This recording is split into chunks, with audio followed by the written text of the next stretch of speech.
RD. Sharma solutions देख रहे हैं। क्लास 11th है, chapter 28, introduction to 3D coordinate geometry. Exercise है 28.2। अब यह है क्वेश्चन नंबर 1। इसमें कहा गया दो पार्ट है इसके, 1 और 2 दोनों एक जैसे ही हैं। इसमें कहा गया डिस्टेंस निकालना है दो पेयर ऑफ पॉइंट्स का। तो आपको P दिया हुआ है 1 -1 0, 1 -1 0। Q दिया है आपको 2 1 2। तो आपको करना क्या है, यह है x1 y1 z1, यह है x2 y2 z2। तो आपको x2 - x1 यानी कि 2 - 1 होल स्क्वायर कर दीजिए, प्लस ये 1 है -1 है, 1 - 1 1 + 1 हो गया होल स्क्वायर, प्लस ये 2 ये -0 ये 0 है, 2 - 0 होल स्क्वायर। इस पूरे का अंडर रूट कर दीजिए, 3 आ जाएगा। सेकंड वाला भी कर लेंगे, 5 है इसका उत्तर। अब क्वेश्चन नंबर 2 भी कुछ इसी तरीके से है। इसमें आपको एक पॉइंट दिया है 2 1 और 2, दूसरा पॉइंट दिया है -2 3 और 1। तो ये फॉर्मूला लगा दीजिए आप, ठीक। तो इसमें x1 y1 z1 लिख देता हूँ मैं, और x2 y2 z2 लिख देता हूँ ताकि आप थोड़ा सा और क्लियर हो जाए। तो x1 इसमें यह 2 1 2 2 1 2, x2 हो गया आपका 2 1 2, x1 y1 z1 दिया है -2 3 1। अगर आप ये x2 - x1 ना करके x1 - x2 करेंगे, y1 - y2 करेंगे या z1 - z2 करेंगे तो कोई भी फर्क नहीं पड़ेगा, एग्जैक्टली सेम चीज आई।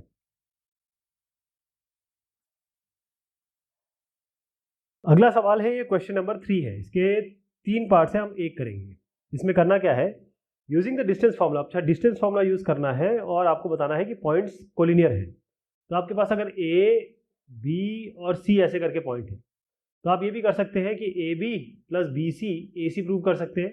लेकिन आपको क्या करना पड़ेगा, मैं आपको बहुत अच्छा तरीका बताता हूँ। ये सब करने की आपको पहले ज़रूरत नहीं है। पहले आप क्या करिए, A निकालिए, B और C। A पॉइंट आपको दिया हुआ है 4 -3 और -1।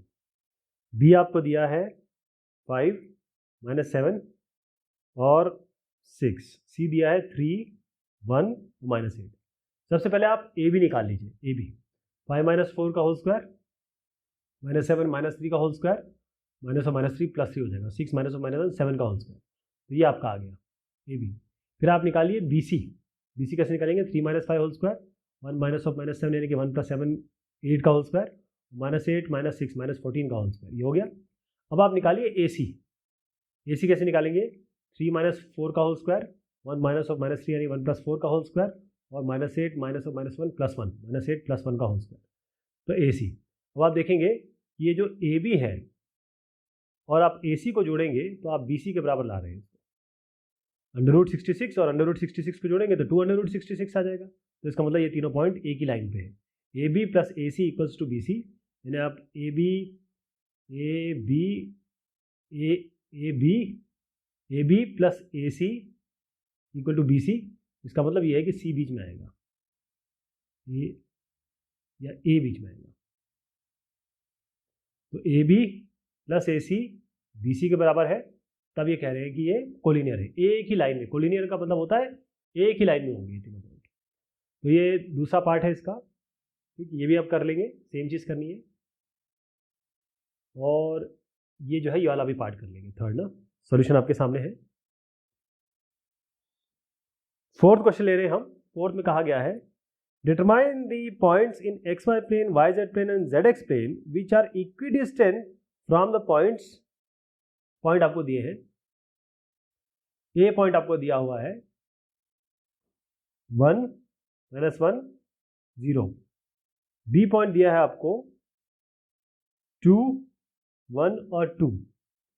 सी पॉइंट दिया है आपको 3 2 -1। अब इसमें कहा गया है कि determine the points in the XY plane. पहले XY प्लेन, फिर YZ प्लेन, फिर ZX plane, which are equidistance from the point 1 इन तीनों पॉइंट से इक्विडिस्टेंस हो, ठीक। तो हम ये जानते हैं कि जो जब हम XY प्लेन रहते हैं, we know that Z coordinate of every point on the XY plane is 0। अगर आप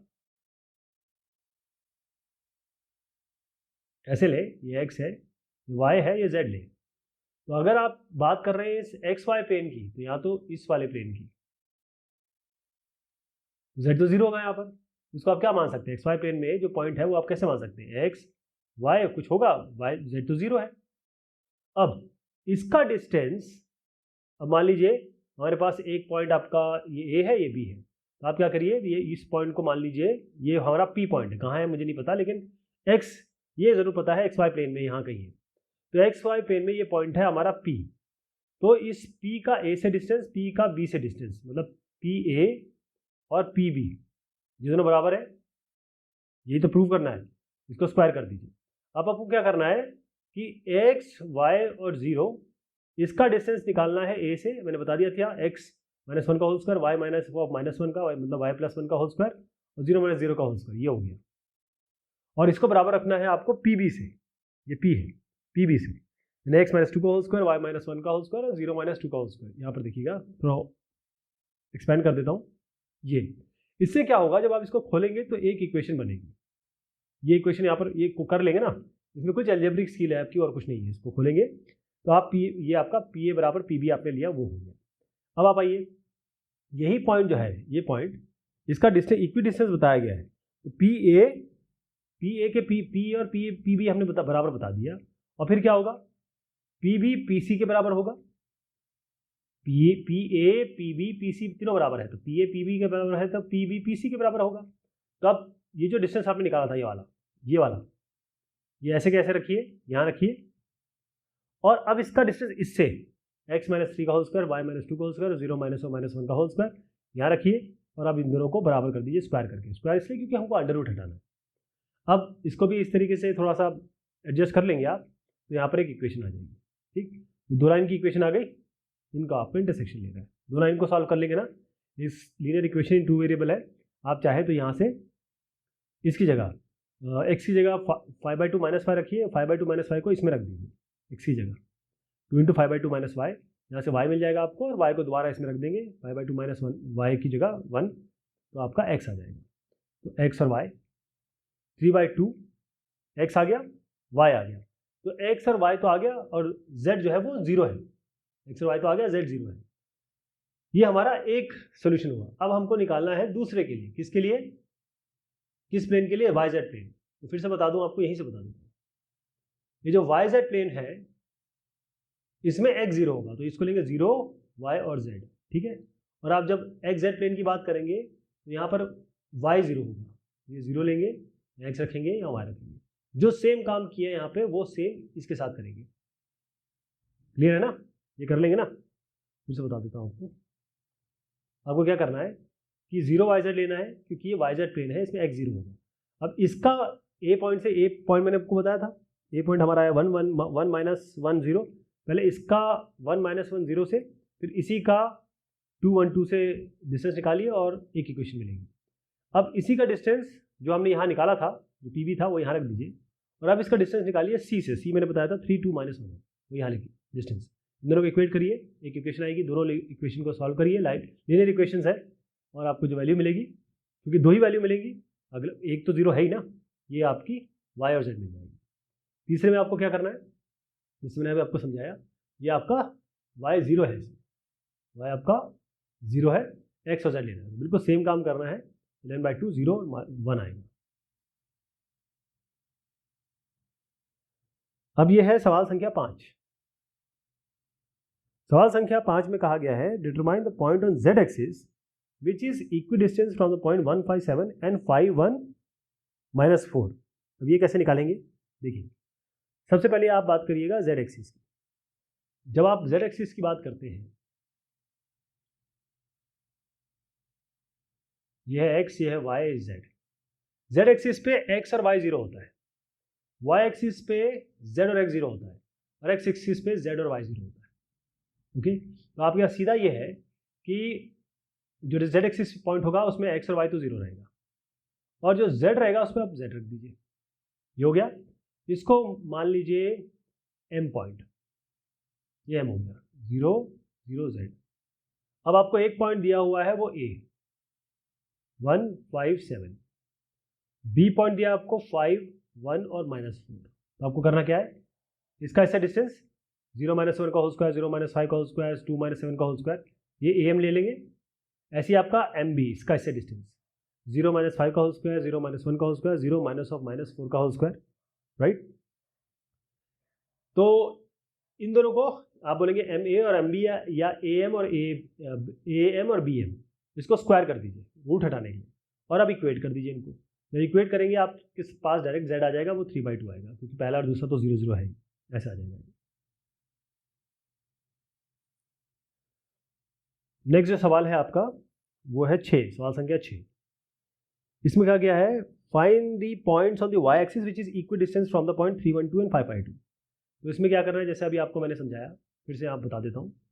जब वाई एक्सिस की बात कर रहे हैं तो यहाँ पर x और z 0 होगा, तो आप यहाँ लिखेंगे 0 y और 0, 0 y 0 से डिस्टेंस निकालना है। बिल्कुल सेम काम करेंगे, 0 y 0, उसको आप y मान लीजिए। आपको दे रखा है p और q, p दिया है 3 1 2, q दिया है 5 5 2, तो इसका डिस्टेंस इसके साथ वो यहाँ पर आप देख रहे हैं, और इसका डिस्टेंस इसके साथ, दोनों बराबर लेंगे, ये डिस्टेंस इसके बराबर, स्क्वायर कर दीजिए, y आ जाएगा, केवल y आपको चाहिए था, x और z तो 0 है, -5 यहाँ पर रख दीजिए। सवाल संख्या है 7। इसमें कहा गया है find the point on z axis which are at a distance of √21 from the point 1 2 3। तो आपका z एक्सिस पे आइए पहले, x y z। z axis पे क्या है, z एक्सिस पे आपका x 0 y 0 z कुछ वैल्यू होगी। अब इसका डिस्टेंस किस पॉइंट से, मुझे पता नहीं 1 2 3 का है, मैं यहाँ मान लेता हूँ 1 2 3 यहाँ है। इसका डिस्टेंस जो इससे है वो √21 दिया हुआ है, बस 0 - 1 का होल स्क्वायर, 0 - 2 का होल स्क्वायर, z - 3 का होल स्क्वायर, अंडर रूट, ये बराबर कर दीजिए √21 के, दोनों का स्क्वायर कर दीजिए। इसमें आपको बस सीधा ये जो इक्वेशन मिलेगी, z - 3 whole square, z - 3 whole square 16 मिलेगा, z - 3 एक बार प्लस ले लीजिए, एक बार माइनस ले लीजिए, तो z एक बार 7 आएगा, एक बार z -7 आएगा, यानी कि 2 कोऑर्डिनेट्स मिलेंगे, ध्यान रखिएगा, क्योंकि 8 ऑक्टेंट बनते हैं इसमें, तो आपका आएगा 007 और 00 -1। ये सॉल्व करना तो आप कर लेंगे ना।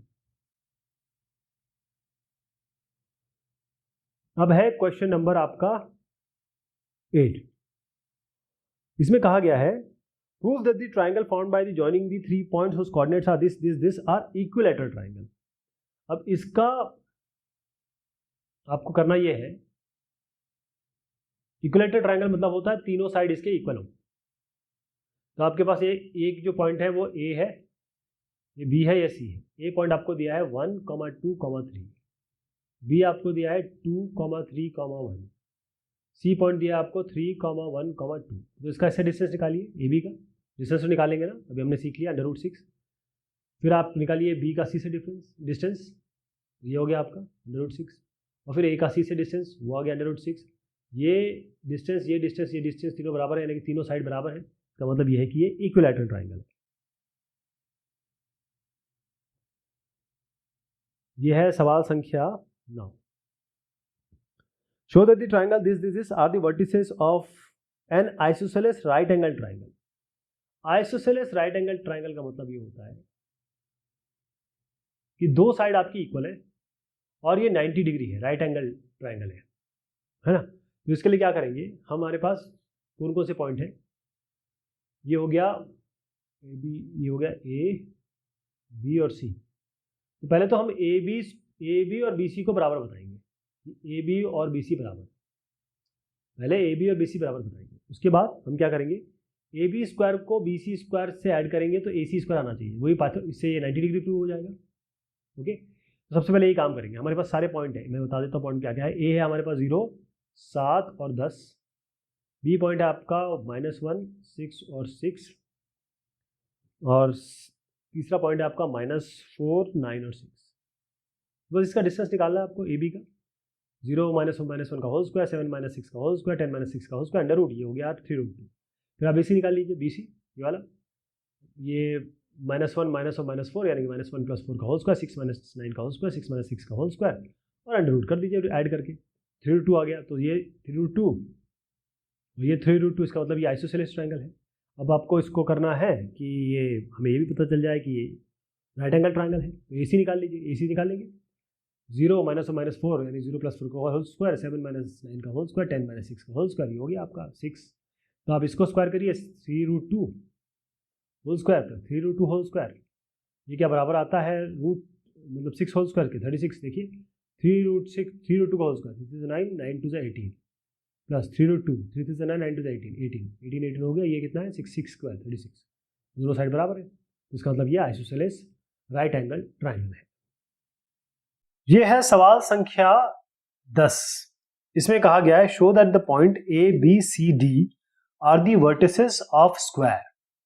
इसमें आपको करना क्या है कि अगर आप सारे साइड बराबर बता दें किसी भी क्वाड्रिलेटरल के, और अगर डायगोनल्स भी इक्वल बता दें, डायगोनल्स भी बराबर बता दें, तो ये वर्टिसेस होंगे स्क्वायर के। तो हम करने क्या वाले हैं,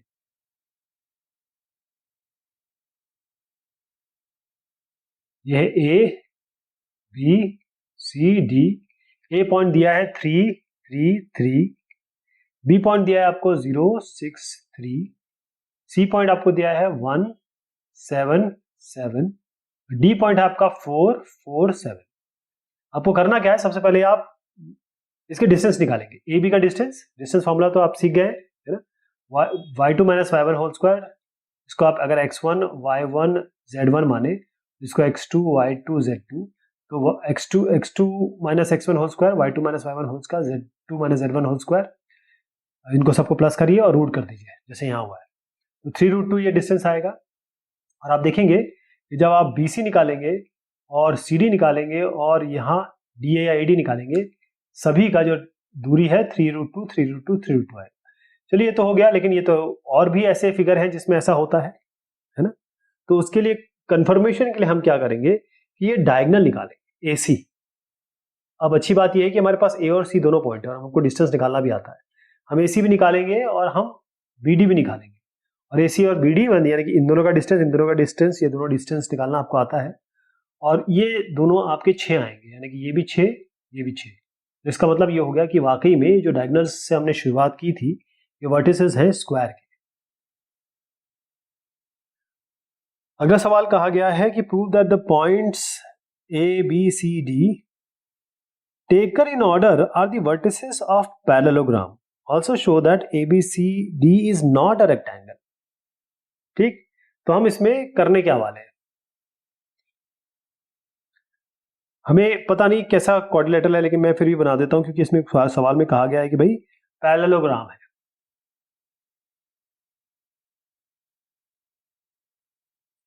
तो पैरेललोग्राम में आपको करना क्या है, यह है A B C D taken in order है, तो A B C D इस तरीके से आएगा।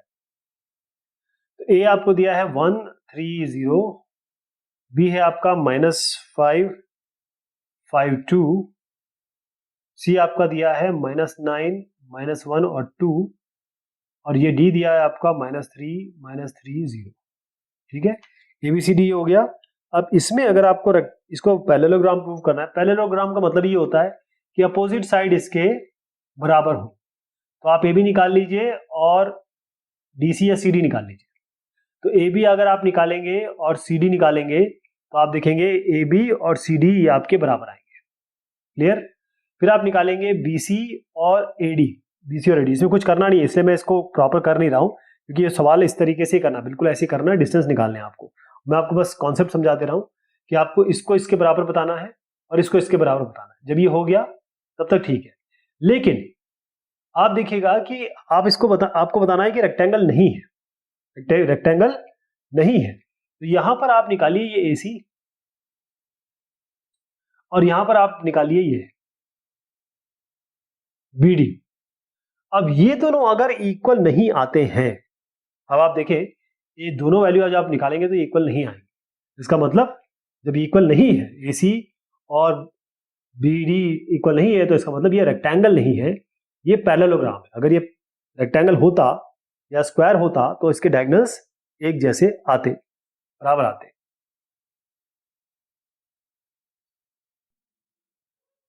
अगला जो सवाल है वो है सवाल संख्या 12। इसमें कहा गया है show that the points A B C D are the vertices of a rhombus. तो इसमें भी रॉम्बस और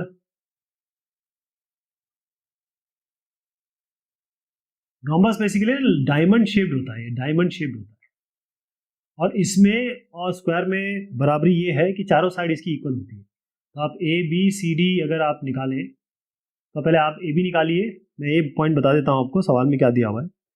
ए है 1 3 4, बी दिया है आपको -1 6 10, सी दिया है आपको -7 4 7 और डी दिया है आपको -5 1 1। पहले आप ए बी निकालिए, आपका 7 यूनिट्स आएगा। बी सी निकालिए, यहाँ पर आपके सामने है सोल्यूशन 7। सी डी निकालिए, ये भी 7 आएगा। और ए डी या डी ए निकालिए, वो भी 7 आएगा। अब सारी साइड जब चारों साइड इक्वल है तो ये या तो वो आपका रोम्बस हो सकता है या आपका क्या हो सकता है, स्क्वायर हो सकता है। तो आप रोम्बस इसको करेंगे, क्योंकि इसमें एक चीज ये है कि आप एक काम कर सकते हैं कि कैसे हम बताएंगे। आप वैसे इस सवाल में करने की जरूरत नहीं, मैं आपको बता रहा हूँ, एक स्टेप और आगे ले जा सकते हैं आप। यहां पर इसकी डायगोनल इसको देख लीजिए कि बाइसेक्ट करती है कि नहीं करती, ठीक, उसके हिसाब से डिसाइड हो जाएगा ये रोम्बस है या स्क्वायर है। अगला जो सवाल है, सवाल संख्या 13, इसमें कहा गया है prove that the tetrahedron with vertices at the point O A B C is a regular one, is a regular one. तो टेट्राहेड्रन का मतलब होता है टेट्रा, इसमें आपके देखिए 1 2 3 टेट्राहेड्रन इस तरीके से शेप बनता है। और टेट्राहेड्रन में आप ये मान लीजिए ये बेस है आपका, इसको जरा 3D की तरह सोचिए, ये 2D नहीं है, इसका ये बेस है और उसके ऊपर ये 3 लाइनें हैं, यानी कि ये पीछे वाली को थोड़ा सा अगर एंगल बना दूं तो ऐसा समझिए इसको। तो इसमें कहा गया है prove that the tetrahedron with vertices O A B C, O A B C is a regular one. Regular कैसे होगा, देखिए पहले आप ओ ए निकालिए, ओ बी निकालिए और ओ सी निकालिए। अगर ये तीनों इक्वल आ जाते हैं, यानी कि ये डिस्टेंस ये डिस्टेंस ये डिस्टेंस अगर ये इक्वल आ जाते हैं तो आप ये कह सकते हैं कि भाई ये बिल्कुल सही कहा आपने, ये रेगुलर टेट्राहेड्रन है। या फिर आप आपको उसको मैं दूसरी तरीके से बताता हूँ। आप क्या करिए, ए बी निकालिए, ये बी सी निकालिए और ए सी निकालिए, ये तीनों बराबर आ रहे हैं। इसी तरीके से अब आप निकालिए ये डी ओ ए निकालिए, ओ ए, फिर ओ बी, फिर ओ सी, और आप देखेंगे ये सारे के सारे इक्वल आएंगे। कहने का मतलब अगर आप इस पॉइंट को अगर मैं लिख दूं, जो ओ है वो आपका ये पॉइंट 0 0 0 है, ये पहला सोल्यूशन है, ये दूसरा सोल्यूशन, दो अलग अलग सोल्यूशन दिए मैंने, ये और ये दोनों ही सही हैं, दोनों को रेफर कर सकते हैं आप। तो इसमें क्या किया गया है कि आप ओ पॉइंट दिया है 0 0 0, ऐसे आपका ए पॉइंट आपको दिया हुआ है। रेगुलर का मतलब ये होता है कि सारे साइड बराबर होने चाहिए, बस रेगुलर का मतलब ये होता है। ए है आपका 0 1 1, सी आपका दिया है 1 1 0 और ये पॉइंट दिया है आपको बी 1 0 1। तो या तो आप ओ ए ओ बी और ओ सी निकाल के बता दीजिए, क्योंकि ये एक तरीके से हर जगह ट्रायंगल बन रहे हैं, 1 2 3 ट्रायंगल बन रहे हैं, 3 फेसेस हैं इसके, 1 2 3 फेसेस बन रहे हैं और जो ट्रायंगल्स बन रहे हैं वो सारे के सारे इक्विलेटरल ट्रायंगल है, तभी हम इसको टेट्राहेड्रन को रेगुलर कह रहे हैं। कहने का मतलब ये हुआ कि अगर ये भी आप निकालें, ये ये ये 6 की 6 साइड निकालिए, 6 साइड को अगर आप बराबर कर देंगे, चाहे आप ये ट्रायंगल लीजिए, चाहे ये ट्रायंगल लीजिए, चाहे ये ट्रायंगल ले लीजिए, तीनों के तीनों आपके फेस, रेगुलर का मतलब ये होता है कि इसके जो फेसेस होंगे वो बराबर होने चाहिए। जैसे अगर मैं क्यूब बनाऊं और मैं कहूं कि ये रेगुलर क्यूब है, वैसे तो क्यूब होता ही रेगुलर है, इसका तो एग्जाम्पल ही गलत हो गया, लेकिन फिर भी समझाने के तौर पे ये जो है ये दोनों फेसेस बराबर होने चाहिए, ये दोनों फेसेस बराबर होने चाहिए इस तरीके से, और ये वाला फेस और ये वाला फेस ये बराबर होना चाहिए। यही हमने किया, ये जो 3 इसके फेसेस बन गए इनको हमने इक्विलैटरल प्रूव कर दिया, तो उससे बता दिया कि रेगुलर आपका टेट्राहेड्रन है। अगला सवाल है show that the points, 4 point दिए हैं, lie on a sphere whose center is 1 3 4, find also its radius. तो एक स्फीयर है आपका, इसको 3D में अज्यूम करिए, 3D में, और सेंटर इसका दिया हुआ है ये 1 3 4। आपको बताना है कि ये पॉइंट, 2 पॉइंट, तीसरा पॉइंट, चौथा पॉइंट, ये जो है ये स्फीयर में लाए कर रहे हैं, रेडियस भी निकालना है। तो भाई सीधी सी बात है कि अगर ये स्फीयर में लाए कर रहे हैं, इसका मतलब अगर हम सेंटर से इसका डिस्टेंस निकालेंगे, सेंटर से पॉइंट बना देता हूं पहले, ए बी सी डी, और ए पॉइंट आपको दिया हुआ है, इसके पॉइंट बता देता हूँ, ये 3 2। कई लोग कहते हैं आप सवाल क्यों नहीं लिखते हो? आर डी शर्मा की किताब है भाई, वो बिकती है, अगर मैंने सवाल लिख दिया तो वो कल को मेरे पे केस कर देंगे। -1 4 2, और सी पॉइंट क्या हो गया आपका 0 0 5 6 5 6, एक और दिया हुआ है आपको 2 1 2 2 1 2 1 और 2। अब वो करना क्या है, देखिए सिंपल सी बात है, अगर ये सेंटर आप बोल रहे हैं कि भाई हमारा ये P है, तो आप पहले PA निकाल लीजिए, डिस्टेंस फॉर्मूला से निकाल लेंगे AP या PA, फिर आप BP या PB निकाल लीजिए, फिर आप PC या CP निकाल लीजिए, फिर आप PD या DP निकाल लीजिए, डिस्टेंस फॉर्मूला डायरेक्ट लगाना है। तो अगर आप देखेंगे कि सब के जो अनुमान, मतलब जो सबका जो वैल्यू है, अगर एवेल्युएट करेंगे, सब 3 आ रहा है, यानी कि ये भी 3, ये भी 3, ये भी 3, ये भी 3, इसका मतलब ये रेडियस है स्फीयर का, और रेडियस कितना है 3, ये इसका उत्तर होगा। अगला सवाल है सवाल संख्या 15 8 दूनी 16, एक और इसका करेंगे। Find the coordinates of a point who is equidistance from the 4 points. आपको ऐसा पॉइंट निकालना है जिसका डिस्टेंस इन चारों पॉइंट से बराबर हो। तो इसमें आपको जो तरीका है वो मैं बता देता हूँ, कॉन्सेप्ट बता देता हूँ, आपको क्लियर समझ में आ जाएगा क्या करना है। देखिए हमारे पास एक पॉइंट है, और पॉइंट है P, इसको हम लेंगे X Y और Z, राइट। अभी इक्विडिस्टेंस है किससे, OABC से। तो पहले आपका ये हो गया O, ये हो गया A, B, मुझे नहीं पता कहाँ पॉइंट है, मैं बस बना रहा हूँ, OABC, OA है आपका 2, नहीं वो तो 0 0 0 है, 0 0 0, ये O पॉइंट है। फिर आपका है A पॉइंट 2 0 0, फिर है आपका B पॉइंट 0 3 0, फिर है आपका C पॉइंट 0 0 8। तो आपको क्या करना है, सबसे पहले आप, क्योंकि सब ये बराबर है सारे के सारे, तो पहले OP, अब देखिए ये 0 0 है तो x minus 0 whole square, y minus 0 whole square, z minus 0 whole square, under root करेंगे तो x square Y square Z square आएगा। अगर मैं OP बनाऊं तो ये क्या आएगा, under root x minus 0 whole square, y minus 0 whole square, z minus 0 whole square, यानी कि x square plus Y square plus 0 प्लस जेड स्क्वायर आ गया। ऐसे ही अगर मैं बनाऊं OAP, ठीक है, AP, तो ये क्या बनेगा 2 माइनस एक्स या x माइनस 2 का whole square plus y minus 0 का होल स्क्वायर, तो वाई स्क्वायर हो गया, और z माइनस 0 का होल स्क्वायर, जेड स्क्वायर हो गया AP। तो AP जब हमने बना दिया, AP अंडर रूट, अगर मैं OP स्क्वायर कर दूं और AP स्क्वायर कर दूं तो केवल x square plus Y square plus Z square हो जाएगा, जो कि यहाँ देख रहे हैं आप, और ये हो जाएगा x minus 2 whole square plus Y square plus Z square, जो कि AP स्क्वायर यहाँ पर आप देख रहे हैं। अब मैं यहाँ से बताता हूँ आपको, देखिए यहाँ पर जब हमने इसको OP और AP को बराबर किया, स्क्वायर भी कर दिया, तो यहाँ देखिए वाई स्क्वायर जेड स्क्वायर कट गया, एक्स स्क्वायर बराबर x माइनस 2 होल स्क्वायर आ गया, तो इससे हमें x मिल गया, x बराबर 1, x आ गया।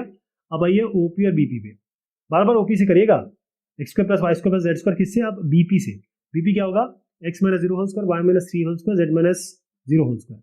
देखिए यहाँ x दिया है, या y दिया है, यहाँ z दिया है, इसीलिए सवाल में दिया हुआ है, ताकि यहाँ से x निकला है, यहाँ से y निकला है, तो यहाँ से z निकला है, बस यही करना है आपको। तो अगली बार क्या करेंगे, यहाँ से क्या क्या कट जाएगा, z कट जाएगा, x कट जाएगा, केवल y बचेगा, तो y 3/2 आएगा। तीसरे वाले में क्या करेंगे, x square Y square Z square को करेंगे x minus 0 whole square, y minus 0 whole square, z minus 8 whole square, जिससे x square Y square cut जाएगा, जब बराबर करेंगे तो केवल जेड स्क्वायर बचेगा, मतलब z वाला पार्ट बचेगा, जेड स्क्वायर भी कैंसिल हो जाएगा, z इससे 4 आ जाएगा। आपका x y z 1 3/2 4 इस तरीके से।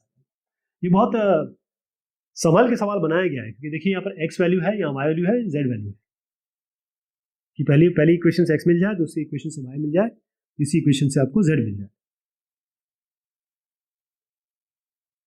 अब ये जो सवाल है यह है 16वां सवाल। तो 16वां सवाल ये हम और कर लेते हैं, क्यों? क्योंकि 17 के बाद सारे जो क्वेश्चन है वो एनसीईआरटी के हैं, 17 के बाद, तो इसको और कर लेते हैं। इसमें कहा गया है कि if A B are 2 points, A आपको दिया है एंड बी ये आपको एक पॉइंट दिया है। ए पॉइंट जो आपको दिया है -2, 2 और 3, बी पॉइंट आपको दिया है 13, -3 और 13। ये जो ए और बी पॉइंट्स है, आपको लोकस बताना है एक पी पॉइंट का, वो इस तरीके से है कि 3PA बराबर 2PB। ये पी पॉइंट है, आप पहले तो AP निकाल लीजिए, AP निकाल लीजिए, वो आएगा ये XYZ मान लीजिए, तो x -2 x +2 whole square, y -2 whole square, z -3 whole square, ये हो गया अंडर रूट। अब PB निकाल लीजिए, ये क्या होगा, x -13 whole square, y -3 y +3 whole square, z -13 whole square, ये हो गया। और ये थ्राइस है, ये 3 गुना PA, और ये ट्वाइस 2 गुना PB। दोनों साइड स्क्वायर कर लीजिए, दोनों साइड स्क्वायर करेंगे तो अंडर रूट हट जाएगा। अब आपको कुछ नहीं करना है, इसमें केवल रीअरेंजमेंट करना है, जो मैंने आपको पहले भी कई बार बताया है। तो आपको बस रीअरेंज करना है, ये जो फाइनल इक्वेशन आएगी यही लोकस है, ठीक। एक्स स्क्वायर का टर्म एक्स स्क्वायर के साथ, वाई स्क्वायर का वाई स्क्वायर के साथ, एक्स वाई जेड एक साथ, इस तरीके से आपस में इसको सब रीअरेंज करिए, ये इक्वेशन आएगी, यही लोकस है इसका। बेसिकली इसमें डिस्टेंस ये दोनों डिस्टेंस महत्वपूर्ण है, बाकी सब चीजें केवल अलजेब्रिक स्केल है आपकी। अगला जो सवाल है वो है सवाल संख्या क्वेश्चन नंबर 17। अब ये एनसीईआरटी का सवाल है, ध्यान रखिए आगे जितने भी क्वेश्चन आ रहे हैं वो मैक्सिमम जो है वो एनसीईआरटी के हैं। इसमें कहा गया है find the locus of P if PA square plus PB square equals 2K square when A and B are the points this and this. A आपको पॉइंट दिया हुआ है 3, 4 और 5, B आपको पॉइंट दिया हुआ है -1, 3 और -7, राइट। A और B पॉइंट ये दिया हुआ है, आपको एक लोकस निकालना है P पॉइंट का सच दैट PA स्क्वायर, अगर ये मान लीजिए तो इसका डिस्टेंस और इसका distance PA square plus PB square ये 2K स्क्वायर के बराबर है। तो PA का डिस्टेंस इसको मान लीजिए XYZ मानेंगे तो कितना हो जाएगा, x -3 whole square, y -3 whole square, z -5 whole square under root. ये डिस्टेंस हो गया PA, लेकिन स्क्वायर किया तो ये स्क्वायर हट जाएगा, ये इतना ही रह जाएगा बस। PB स्क्वायर यहाँ पर रखेंगे, PB कितना हो गया, x -1 या x +1 whole square, y -3 whole square, z -7 यानी कि z +7 होल स्क्वायर। तो ये क्योंकि PB स्क्वायर है तो अंडर रूट में डिस्टेंस होता, लेकिन ये अंडर रूट की स्क्वायर है तो अंडर रूट हट जाएगा, यहाँ बराबर 2K स्क्वायर आ जाएगा। अब इसको जब आप ओपन करेंगे, a - b होल स्क्वायर है या a + b होल स्क्वायर, इसको आप ओपन कर लेंगे, रीअरेंज करेंगे तो आपका ये लोकस आ जाएगा। ये आप कर पाएंगे ना, ये लोकस आ जाएगा आपका। अब ये सवाल संख्या है आपकी 18, क्वेश्चन नंबर 18। ये क्वेश्चन एनसीईआरटी का नहीं है, लेकिन इसके बाद जितने भी क्वेश्चन आ रहे हैं सारे एनसीईआरटी के हैं। आपको बताना है show that the points ABC, BCA and CAB are the vertices of an equilateral triangle. तो इसमें आपको कुछ नहीं करना है, ये सवाल हम पहले देख चुके हैं। RD शर्मा में जितने भी एनसीईआरटी के सवाल हैं उस तरीके के बहुत सारे सवाल दिए रखे हैं। तो कई बार लोग पूछते हैं मुझसे कि भाई ये RD शर्मा करने से सब चल जाएगा। मैं कहता हूं उनसे कि RD शर्मा में ऑलरेडी एनसीईआरटी के सारे सवाल हैं ही, आप RD शर्मा लगाइए, एनसीईआरटी तो वैसे ही हो जाएगी। RS अग्रवाल से भी बढ़िया चीज़ है। खैर यहाँ पर ये A हो गया, एक पॉइंट हो गया ABC, और यहाँ पर हो गया BCA, यहाँ हो गया आपका CAB। कुछ नहीं करना है आपको, आपको ये डिस्टेंस लेना है, आपको ये डिस्टेंस लेना है, आपको ये डिस्टेंस लेना है। और डिस्टेंस का फॉर्मूला आपको पता ही है, एक बता देता हूँ आपको। जैसे अगर आप ये वाला लें, ये वाला, इन दोनों का, तो B - A whole square, C - B whole square, A - C whole square, इनको जोड़िए, अंडर रूट करिए, देखिए हो गया। इसी तरीके से आप दूसरा करेंगे, ये वाला डिस्टेंस ले लीजिए, ये वाला डिस्टेंस ले लीजिए। इसको जब रीअरेंज करेंगे तो आप देखेंगे रीअरेंज क्या करना है, A - B होल स्क्वायर का फॉर्मूला आपको खोलना है। यहाँ पर जब आप इसको ओपन करेंगे तो देखिएगा जो अंदर आएगा तीनों के, वो तीनों बराबर है, ये तीनों बराबर है। तो क्योंकि तीनों साइड आपके बराबर हैं, तो आप ये कह सकते हैं कि ये ट्राइंगल इक्विलैटरल ट्राइंगल है। इक्विलैटरल ट्राइंगल का मतलब होता है सारे साइड इक्वल, सारे एंगल इक्वल, जो कि 60 डिग्री होंगे। ये है आपका सवाल संख्या 19, एनसीईआरटी का सवाल है ये, जो सीबीएसई वाले एनसीईआरटी वाले उनके लिए है ये, वो इससे और चीजें कर सकते हैं। Are the points this 3 point दिए हैं, are the vertices of a right angle triangle. Right angle triangle का मतलब क्या होता है? एक एंगल 90 डिग्री होगा, इसका मतलब पाइथागोरस थ्योरम फॉलो करेगा ये। तो आपके पास अगर आपके पास एक पॉइंट है ए और बी और सी, तो हम क्या करते हैं कि ए बी को, पहले मुझे नहीं पता कौन सा साइड है, मैं गलत भी बना सकता हूँ, तो मैं बस बना देता हूँ, मुझे नहीं पता है, मैं बस बना देता हूँ, उसको फिर चेंज कर लेंगे। ये ए है, ये बी है, ये सी है। मैं केवल इसलिए बता रहा हूँ आपको कि अब करना क्या है। आपको करना ये है कि पहले हम ए बी निकालेंगे, फिर बी सी निकालेंगे, ए बी स्क्वायर करेंगे, बी सी स्क्वायर करेंगे, और वो ए सी स्क्वायर के बराबर दिखाने की कोशिश करेंगे। यानी कि ए बी स्क्वायर निकालेंगे, उसके साथ जोड़ेंगे बी सी स्क्वायर, और फिर हम निकालेंगे ए सी स्क्वायर। अगर ये दोनों बराबर आ जाते हैं तो हम कहेंगे कि ये राइट एंगल ट्राइंगल है, 90 डिग्री है, राइट। या फिर हम इन तीनों में से कॉम्बिनेशन देखेंगे, हो सकता है इन दोनों को जोड़ के ये आ जाए, या इन दोनों को जोड़ के, मतलब स्क्वायर करके इन दोनों को जोड़ के आ जाए। तो इसमें हमें पेयर वाइज देखेंगे, लेकिन अभी आपको समझ में आ जाएगा। हम क्या करेंगे, ये पॉइंट दिए तो मैं आपको एक एक करके बता देता हूँ। हम पहले हम ले रहे हैं इन दोनों को, ठीक। तो 10 - 3 whole square, 20 - 6 whole square, 30 - 9 whole square, under root, ये आएगा आपका 7 अंडर रूट 14। फिर हम ले रहे हैं बी सी, यहाँ पर देखिए 25 - 10 होल स्क्वायर, -41 - 20 होल स्क्वायर, और 5 - 30 होल स्क्वायर, तो कितना आ गया, अंडर रूट 4571। अब आप सी ए निकालेंगे, अब इन दोनों को लेना है। तो 3 - 25 होल स्क्वायर, 6 -41 होल स्क्वायर, और 9 - 5 होल स्क्वायर, ठीक है। तो ये कितना आ गया आपका, 3 अंडर रूट 301। अब यहाँ पर ये और ये 3 हो गए। तो आप देखिए, अगर हम ए बी स्क्वायर निकालते हैं, यानी कि 7 अंडर रूट 14 होल स्क्वायर निकालते हैं, 686 आता है। बी सी स्क्वायर निकालते हैं, अंडर रूट 4571 स्क्वायर निकालते हैं, तो 4571 आएगा। इन दोनों को जोड़िए, 5257 आ रहा है। लेकिन सी स्क्वायर जब हम करेंगे तो ये 3 अंडर रूट 301 का स्क्वायर करेंगे, तो ये आ रहा है 2709। इसका मतलब A B square plus B C square C A square के बराबर नहीं हो रहा है, ओके। और अगर हम पेयर वाइज भी करें, जैसे मैंने आपको बताया था, अगर वो भी ट्राई करेंगे तो आपको वो बराबर नहीं मिलेगा। इसका मतलब ये है कि ये तीनों जो वर्टिसेस हैं राइट एंगल ट्राइंगल के नहीं है। केवल यही करना जरूरी नहीं है, इतने इसी पे मत रुक जाइएगा। कहने का मतलब ये है, यहीं पे मत रुक जाइए। B square plus C A square भी तो बी सी स्क्वायर के बराबर हो सकता है। बी सी स्क्वायर प्लस ये C A square plus A B square भी बी सी स्क्वायर के बराबर, और B C square C A square A B square के बराबर, ये भी तो हो सकता है। तो ये तीनों ट्राई करेगा। वैसे ये मैं आपको बता दूं कि तीनों ही नहीं आएंगे।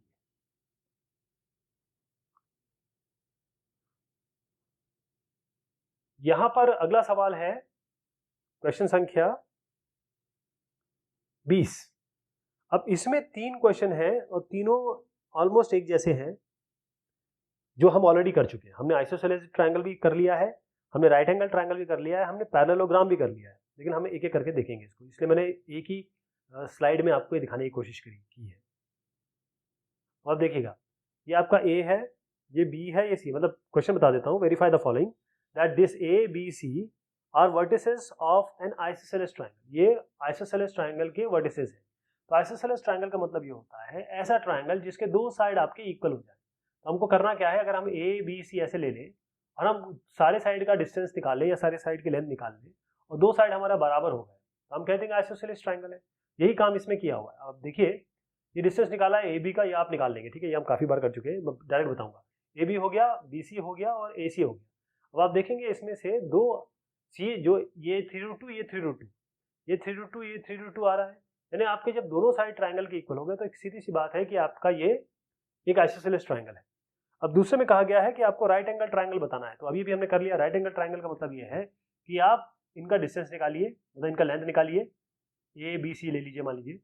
तो ए सी स्क्वायर अगर A B square plus B C square हो जाता है, या फिर A B square plus A C square B C square हो जाता है, या तीसरा कॉम्बिनेशन अगर ऐसा हो जाता है, तो ये आपका राइट एंगल ट्रायंगल होगा। तो आप देखिएगा कि अगर हम ए बी सी लेके चलते हैं, जो कि सवाल में दिया गया है कि this are vertices of a right angle triangle और नॉट, तो आप क्या करेंगे, पहले ए बी निकालेंगे, फिर बी सी निकालेंगे, फिर ए सी निकालेंगे। और आप यहाँ पर देखेंगे कि जब हम इसका ये लेंगे, इसका स्क्वायर और इसका स्क्वायर, दोनों को जोड़ेंगे 3√2 होल स्क्वायर क्या होगा, 3√2 होता है 3 से 9, 9 to 18, 18 प्लस 18 क्या होगा 36, और ये भी 36 आ रहा है, मतलब स्क्वायर करेंगे AC स्क्वायर करेंगे तो 36 आ रहा है। तो ये जो हो गया AB square plus BC square, ये आपका AC स्क्वायर के बराबर आ रहा है। इसका मतलब ये है ये राइट एंगल ट्रायंगल है। अब आप आते हैं आपके पैरेललोग्राम पे। पैरेललोग्राम में आपको केवल ये प्रूव करना होता है कि भाई अपोजिट साइड आपके इक्वल है, ये साइड इसके बराबर बता दीजिए, ये साइड इसके बराबर बता दीजिए। अगर आप ABCD ऐसे लेके चलते हैं तो अगर आप AB को CD के बराबर बता दें और BC को AD के बराबर बता दें तो पैरेललोग्राम हो जाएगा। तो चलिए यहाँ पर ये हमारा सवाल हो चुका है ऑलरेडी, इसलिए मैं फटाफट बता रहा हूँ, पहले पार्ट में हम कर चुके हैं। तो AB निकालिए, BC निकालिए, CD निकालिए, फिर AD निकालिए। अब आप देखेंगे कि जो AB है और CD ये 6 आ रहा है, BC √43, DAB √43, यानी कि अपोजिट साइड इक्वल हो गए। इसका मतलब ये पैरेललोग्राम है।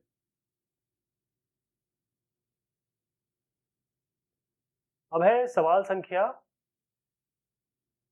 21। Find the locus of the points which are equidistant from the point 1, 2, 3 and 3, 2, -1। तो आपका यह है 1, 2, 3 पॉइंट है एक, और यह है 3, 2, -1। तो आपको लोकस निकालना है, तो ये पॉइंट हो गया, ये बी पॉइंट हो गया, या यहाँ ले लीजिए, ये बी पॉइंट हो गया, ये पॉइंट हो गया। आपको लोकस निकालना है इस पॉइंट का जो इससे इक्विडिस्टेंट है, और मतलब ये दोनों का डिस्टेंस एक है। तो आप इसको एक्स वाई जेड मान लीजिए, एक्स वाई जेड का डिस्टेंस लीजिए ए से, तो ये x-1 whole square, y - 2 whole square, z - 3 whole square under root में। एक्स वाई जेड का डिस्टेंस लीजिए 3, 2, -1 से, तो x - 3 whole square, y - 2 whole square, z - 1 z + 1 whole square. दोनों बराबर कर दीजिए, ये दोनों बराबर ही है कहा गया है, दोनों को स्क्वायर कर दीजिए, रीअरेंज कर दीजिए, जो जो टर्म एक साथ है उनको करके आपकी ये सिंपल लोकस मिल जाएगी, x - 2z = 0। सवाल संख्या है 22। इसमें कहा गया है find the locus of a point the sum of whose distances from the point 4, 0, 0 and -4, 0, 0 is equal to 10। तो sum of whose distance from the point A and B is 10। तो A आपका ये हो गया, B हो गया, तो A दिया है 4, 0, 0, B दिया है आपका -4, 0, 0। अब आपका एक पॉइंट है, इसका A से दूरी मान लीजिए, ये पॉइंट आपका P, PA, इसका इससे दूरी PB बराबर आपका 10 है। ये करना है, पी का डिस्टेंस निकालेंगे, इसको एक्स वाई जेड मान लीजिए, तो X -4 whole square, Y -0 whole square, Z -0 whole square, तो ये तो रहेगा ही नहीं, वाई और Z, Y square Z square हो जाएगा। तो एक्स प्लस फोर ये वाला है, X plus 4 whole square, Y square Z square. इसका इससे डिस्टेंस निकालिए आप, एक्स -4 यानी कि एक्स प्लस 4 होल स्क्वायर, और Y -0 whole square, Z -0 whole square, Z square, ये बराबर आपका 10 हो गया। इन दोनों को जोड़ेंगे 10 के बराबर आ गया, इन दोनों का डिस्टेंस। अब क्या करिए, एक को, इसको या इसको, जो आपकी मर्जी हो, इसमें कोई फर्क नहीं पड़ेगा, आप चाहे तो इसको ले लीजिए, इसको ले लीजिए। तो इसको आप अगर आप यहाँ ले जाते हैं तो माइनस में आ जाएगा। अब आप स्क्वायर कर दीजिए, यहाँ पर तो ये बिल्कुल रूट हट जाएगा, यहाँ पर स्क्वायर क्या होगा, ए स्क्वायर यानी कि 100 स्क्वायर प्लस बी स्क्वायर यानी कि इस पूरे का स्क्वायर, तो यही टर्म आ जाएगा बराबर, और -2 × 10 यानी कि 20, ये वाला अंदर वाला टर्म। तो फिर इसके बाद ये सारा जो यहाँ से यहाँ तक है ना, ये सारा आप इधर ले आइए, यहाँ से यहाँ तक सारा इधर ले आइएगा, तो आपको 16x - 10 बचेगा। केवल इसको छोड़ दीजिएगा आप, केवल ये वाले टर्म को छोड़ दीजिए, बाकी सबको इधर ले आइए। अब जब ये आ गया तो उसके बाद जो भी यहाँ बचता है, जैसे यहाँ पर 16x - 100 है, 20 आया है, तो आप 2 से फिर भी डिवाइड कर सकते हैं इसको, या 4 से डिवाइड कर सकते हैं, क्योंकि 4 5 20, 4 4 16, तो ये -5 वाला टर्म आ जाएगा। अब इसको दोनों साइड को फिर से स्क्वायर कर दीजिए, क्योंकि आपको रूट हटाना है, रूट हटा दीजिए इसका, और उसके बाद फिर रीअरेंजमेंट कर दीजिए। तो ये जो इक्वेशन आएगी, यही आपकी फाइनल इक्वेशन होगी। ये सवाल संख्या है 23। इसमें कहा गया है show that the point A B C D are the vertices of a parallelogram ABCD but not a rectangle. तो इसमें आपको बस ये करना है, पहले तो हम अपोजिट साइड इक्वल दिखा दें इसको, ठीक, A B C D, A B B C D और ए डी, इसका लेंथ निकाल लीजिए। यहाँ देखिए लेंथ निकला हुआ है, ए बी का लेंथ, बी सी का लेंथ, सी डी का लेंथ, डी ए का लेंथ। तो ए बी और सी डी इसका 6 आ गया, बी सी और डी ए इसका लेंथ √43 आ गया। तो इसका मतलब ये पैरेललोग्राम तो हो गया। लेकिन एक और चीज़ बतानी है, ये हमने पिछले सवाल में भी देख लिया, इसलिए मैंने इसको फटाफट बता दिया। नॉट अ रेक्टेंगल बताना है। नॉट अ रेक्टेंगल का मतलब ये है कि अब आप इसके डायगोनल्स लेंगे, ए सी की लेंथ निकालिए, ए और सी तो आपके पास है, ऐसी BD लिखी, ये भी आपके पास है, इन दोनों की लेंथ निकालिए। आप देखेंगे इनकी लेंथ जो है बराबर नहीं आ रही है। अगर ये रेक्टेंगल होता तो इनकी ये जो लेंथ है और ये लेंथ बराबर आती, डायगोनल्स की लेंथ बराबर आती, लेकिन क्योंकि यहाँ पर डायगोनल की लेंथ बराबर नहीं आ रही है तो आप कह सकते हैं कि ये रेक्टेंगल नहीं है। ये आपका हो गया सवाल संख्या 24। हाँ, इसमें कहा गया है find the equation of a set of points P such that its distances from the point this and this are equal. ये सवाल शायद हम 7-8 बार कर चुके हैं जब से हमने 28.1 एक्सरसाइज 28.2 किया है। ये सवाल बार बार आ रहा है क्योंकि आप इसको जानते हैं। मैं एक बार और बताना चाहूंगा ताकि आपके दिमाग में बैठ जाए। इसका मतलब इसके आने की संभावना बहुत ज्यादा है। इतने बार देने का मतलब यही समझता हूं मैं। आपके पास एक ए पॉइंट है जो कि आपका है 3, 4, -5। एक बी पॉइंट है जो आपको दिया है -2, 1 और 4। एक पी पॉइंट ले लीजिए, इसका इससे डिस्टेंस, इसका इससे डिस्टेंस दोनों बराबर है। पी आप ले लीजिए x, y, z, बस x - 3 whole square, y - 4 whole square, z + 5 whole square. इसको बराबर कर दीजिए, x + 2 हो गया, y - 1, z - 4। बस अंडर रूट करके इसको बराबर कर दीजिए। अंडर रूट है, दोनों साइड को स्क्वायर कर दीजिए, रीअरेंज कर लीजिए, ये इक्वेशन आ जाएगी आपकी। ठीक है। अब कई लोग कहते हैं कि इसको आप प्रॉपर करते क्यों नहीं। अगर मैं इसको करने लगूं तो ये 24 सवाल है। एक सवाल जो होता है कम से कम नहीं तो 6 से 7 मिनट लेगा, आप सोचिए। और कुछ सवाल है जो बहुत बड़े हैं, कम से कम 10 मिनट ले जाएंगे। तो अगर ये मैं 24 सवाल करने लगूं तो कम से कम 4-5 घंटे बन जाएंगे। तो सोचिए आप, इसलिए थोड़ा सा जो सवाल बताने की आवश्यकता होती है वहां मैं करता हूँ, जने ये होती है वहां समझाने की कोशिश करता हूँ, क्योंकि ऐसे सवाल हम पहले भी देख चुके हैं। चलिए साहब, ये एक्सरसाइज हुई आपकी 28.2। अब अगला सवाल, अगला जो एक्सरसाइज है वो सेक्शन फॉर्मूला पे है 28.3। चलिए बाय बाय, टेक केयर।